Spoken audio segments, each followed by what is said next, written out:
Please welcome on stage Ville Heijari from Rovio. Welcome. And he will be joined by Simon Kendall, and they will walk together through the keynote.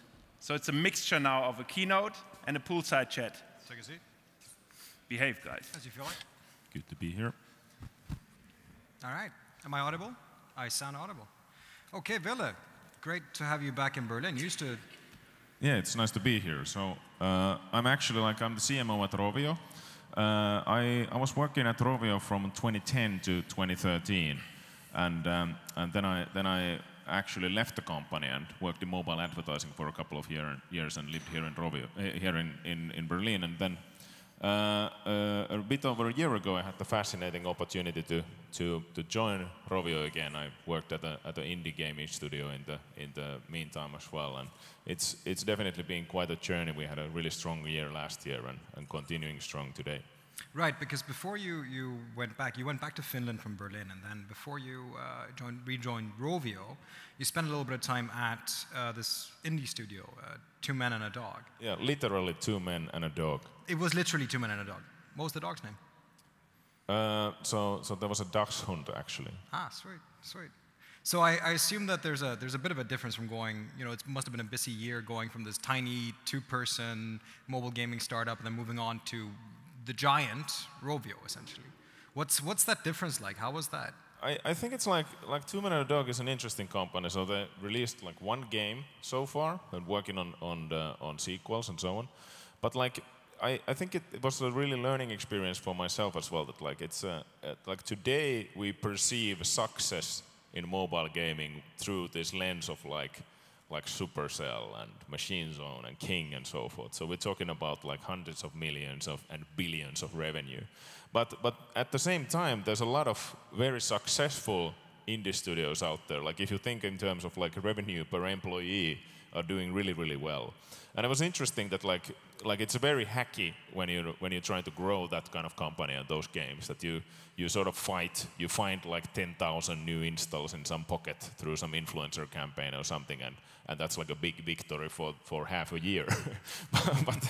but then we all know that it's very much a numbers game when we're talking about free-to-play gaming. So then when you're at Rovio and a bigger company, you have to be much more methodological and have like a very, very disciplined process.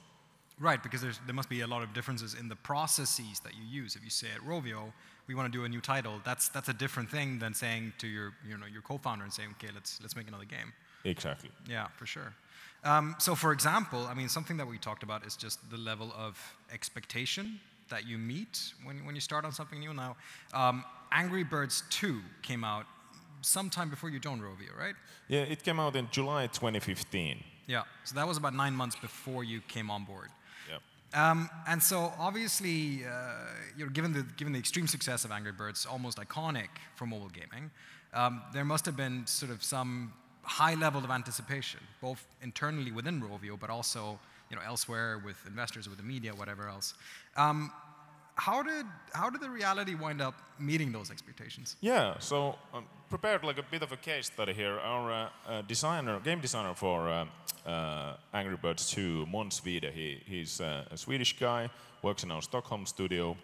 He tells the story much better than I could ever tell it. But in any case, we have a bit of a quick case study here. So Rovio was founded in 2003, and we were really built on the premium app economy. Like it was really when iPhone came out, then Android started growing, it was like the de facto game out there, and it was like a no-brainer to download it for 99 cents. But then in 2012, the market really shifted in force to free-to-play, and I have to say, we got really left behind because we were sticking to our guns, releasing premium apps, working on building the Angry Birds brand, working on brand licensing, toys, merchandise, and so on. And to be honest, that business wasn't on the right trajectory at the time. But in 2014, the guys were developing Angry Birds 2, and obviously they're thinking that we've had this super successful premium game. How do we turn this IP into something that's fully free to play? And here's a bit of a revenue story from Angry Birds 2. So as you can see, it didn't start. It started off quite rocky. So in July 2015, it had a massive launch, it saw some revenue, but it was really sort of lukewarm, didn't meet the company expectations at all. But what do you do when you have this kind of IP? Like, surely we can't like just ditch Angry Birds 2. So with product iteration, we managed to really claw it all the way up there, and we like pretty much like tripled, even quadrupled like weekly revenues. So what happened with the game? So at the time, we looked at like who's successful. You have casual games, you have Candy Crush just dominating the charts. You have Clash of Clans. Clash of Clans just turned 5 years old, and it was like with the latest update, #1 grossing in the US. So extremely successful games. We're building Angry Birds 2. What are we gonna do? We have these options of going to the puzzle route. It's like super casual, not very deep gameplay. Or we go to the Clash of Clans route. So it's like very deep and social, very engaging, but it's less casual, so it's not as accessible. So let's take the best things from these and make a game that's super casual, but has also like these deep and social elements. So that's a great idea, but somewhere in the execution, we ended up with something that was not very deep and wasn't like necessarily casual at all. So we built something that had like all the familiar Angry Birds elements, but it really lost something when we tried to make it like deeper and more meaningful. So we were heading towards the casual territory, but ended up in this weird curve, and you don't really end up anywhere if you don't have like a very, very clear vision. So as a game, it's like it was from day one very accomplished, like really beautiful execution, really like clear set of gameplay goals and so on. So there was nothing wrong with it. But like when you think of this like example like Rubik's Cube, it's the perfect game. It's like you understand it immediately. It's very nicely executed. It's simple. But when you put it down, you don't really think about it. Like you don't go to work thinking about that's Rubik's Cube on my desk back home. So you need to turn this cube into something that you're emotionally connected to. That like that's always there, and you just can't like put it out of your mind. So you need to turn this cube into a puppy. And basically, we had this like really clear like saga map style level progression that you go through levels and you progress in the game, and it just didn't work. Like it didn't have like that's how the original Angry Birds used to work, and it was great for that like sort of contained puzzle experience. But for this like more open-ended style that we were building, like this didn't work at all. So luckily, the characters resonate really well with the audience. So people who love Angry Birds, they really are crazy about what's their favorite character and so on. So when we've iterated on the product, we really banked on the characters. So in the past, when you launched the game, you would be on the saga map to show your progression, where you are in the game levels. And today, when you launch Angry Birds 2, you actually see your birds. And you can upgrade them, they get more powers, there's like different game modes where like the more you invest in building up your characters, you're actually going to be more successful in the game. And we added a lot of multiplayer elements. So basically there's tournaments, you can compete against other players, there's different daily challenges, weekly challenges, so forth. And if we look at this from like a game design perspective, here's an example of how much gems, the premium currency, is being spent in the game. So as you can see, there's like these weekly spikes. People spend more on weekends when they play and so on. But here's like an IKEA man wondering like, where does this growth come from? So the saga map is the dark red there. Then you have people spending gems when we launch the arena. But then there's daily challenges, the gray one. And the daily challenges come in different formats in the game. So just quickly walk through these features. So we added like this win streak. So when you go to the arena, you're only not playing other players, battling other players, but like you get ranked higher the more games you win in a row. And that really increased people investing in progressing in that mode. Similarly, we introduced hats. The most classic trick in the game design book there, commercial game design book there is. So customize your characters and you get power-ups, and some of these customization options are really exclusive. You really have to again like grind and invest time and money to get them. And then we added a mode called King Pig Panic. So King Pig is the adversary in the game, and you have to like again complete like a daily set of levels, a daily challenge. If you fail, like increasingly hard levels, then you have to start all over again. Of course, you can then like invest gems and continue playing.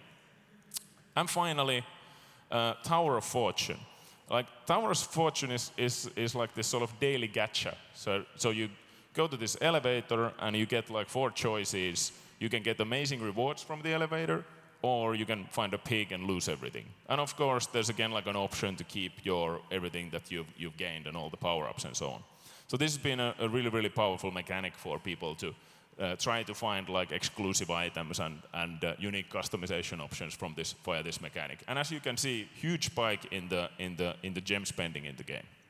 So, like in a nutshell, that's like this has been a year and a half of just very, very diligent and rigorous product optimization. Like none of these features go to the game like is this a great idea? Let's try. Like they go to like user segments and cohorts, and they're very, very tested. And the response of the audience, when we're working with something like Angry Birds, we're not just gonna like slap something in there and see if it flies, but basically like very, very rigorous testing and optimization in every step. So that was the process essentially.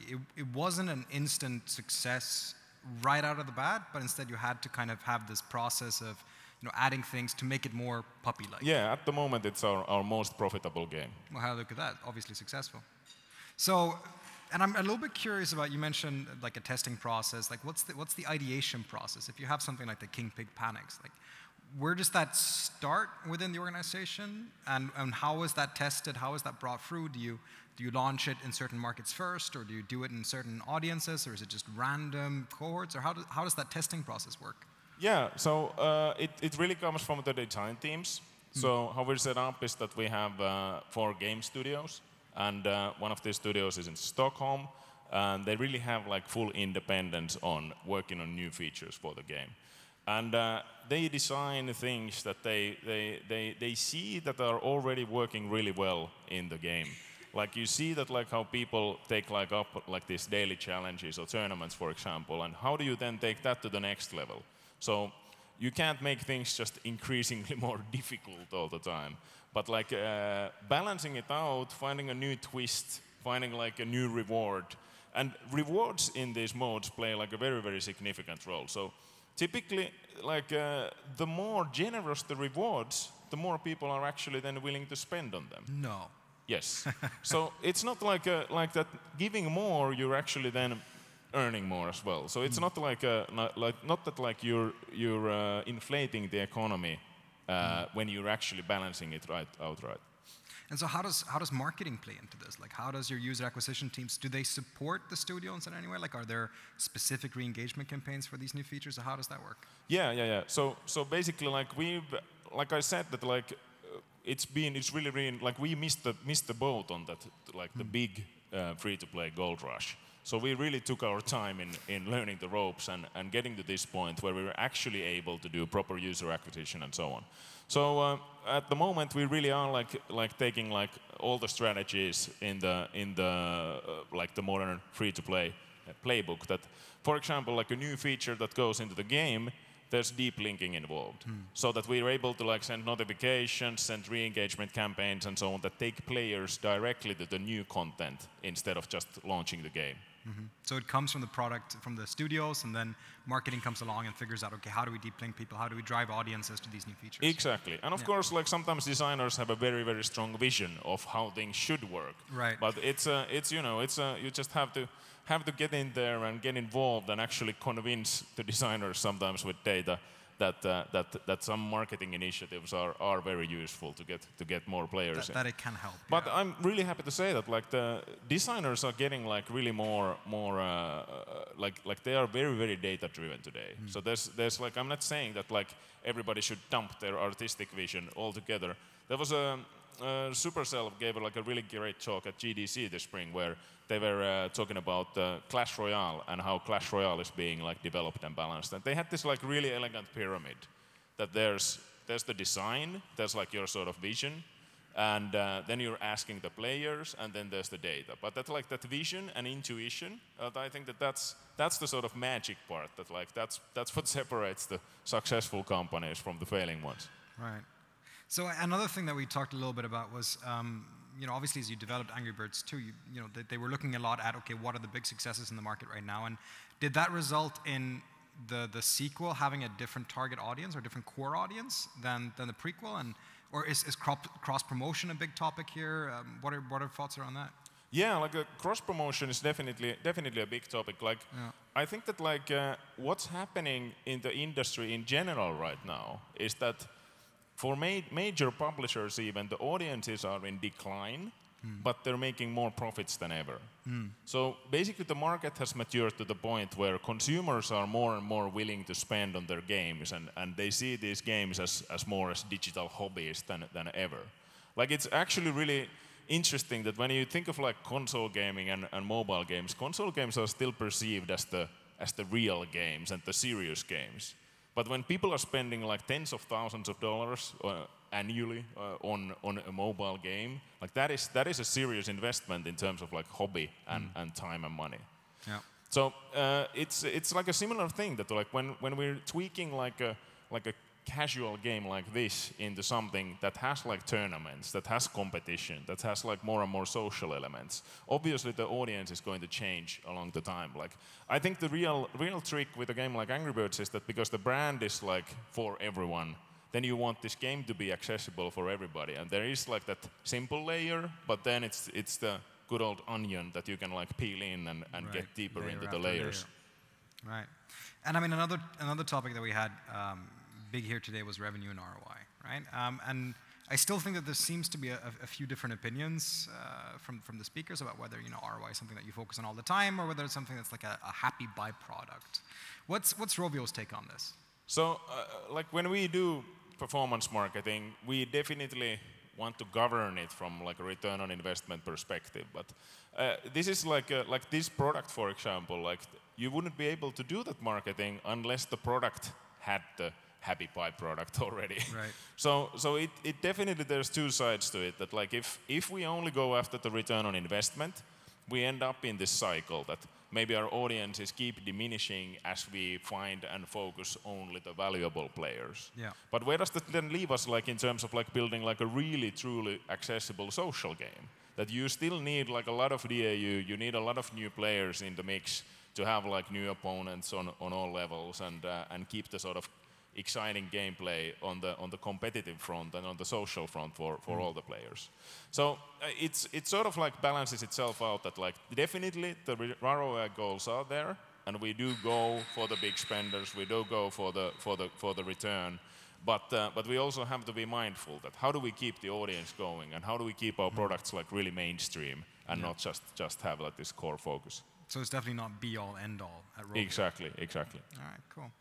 Now, my final question from this side, and we've asked this question a few times today, but if you were to toss all of this out, you were to start on something brand new, right? A little like you did with 2 Men and a Dog, what would that be today? That's a very interesting question. I don't think it would be VR. I would be interested if like starting from scratch to work on something maybe like AR location based. Well, for our company, like speaking on behalf of Rovio, like it's definitely like for us, like working in this like well-established genres, it's very profitable for us, and it's something where we know what we're doing, and it makes sense to focus. But yeah, like experimenting with new technologies, like new services, that's always cool. Exciting stuff. All right. Well, thank you very much. Thank you. Okay.